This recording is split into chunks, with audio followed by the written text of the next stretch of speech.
In most lab reports, normal just means you fall within the average range of the population.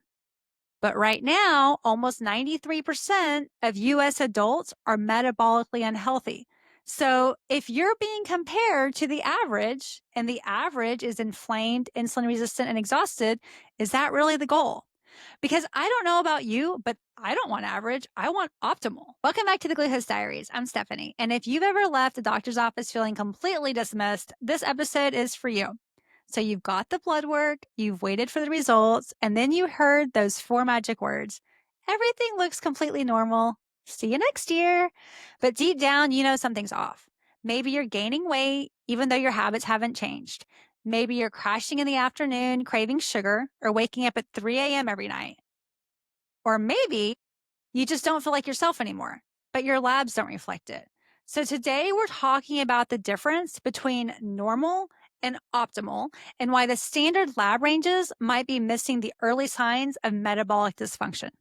So let's start with the hard truth. In most lab reports, normal just means you fall within the average range of the population. But right now, almost 93% of US adults are metabolically unhealthy. So if you're being compared to the average and the average is inflamed, insulin resistant, and exhausted, is that really the goal? Because I don't know about you, but I don't want average. I want optimal. Let's talk about three labs that often get overlooked or misread and what they can tell you when you look at them through a metabolic lens. The first one is something called A1C. That's your average blood sugar over the past 2 to 3 months. Most doctors will say that you're fine if it's under 5.7, but optimal is closer to 5.0 to 5.3. And don't worry, I'm going to have a freebie at the end that you can go online to grab so that you don't have to remember these numbers if you're walking the dog or driving or something like that. Studies show that even A1C levels between 5.4 and 5.6 are still considered normal, are associated with a significantly higher risk of heart disease and diabetes. The next marker is fasting glucose, your blood sugar after 8 to 12 hours without eating. Conventional ranges say anything under 100 is fine, but many functional providers suggest aiming for a range between 70 to 85. Anything in the 90s, especially consistently, can be an early warning sign of insulin resistance.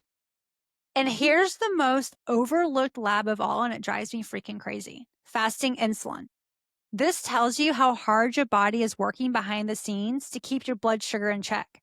You could have a perfectly normal A1C and still have insulin through the roof behind the scenes. And that matters because high insulin equals fat storage mode. Optimal fasting insulin is around 2 to 6, but many people walk around with levels of 10, 15, and even 20 plus and never get flagged. Frankly, because most doctors don't even pull fasting insulin. But even when they do, they don't do much about it until you hit more than 20, traditionally speaking. So if you're walking around with levels of 10, 15, and even 20 and they never get flagged, it's because the lab report says it's technically still within range, quote unquote. But by that point, your body's already been compensating for years. It's working so hard just to maintain, and you're wondering why you're tired, inflamed, or stuck. So no, normal isn't always okay. Normal might just mean you're not diabetic yet.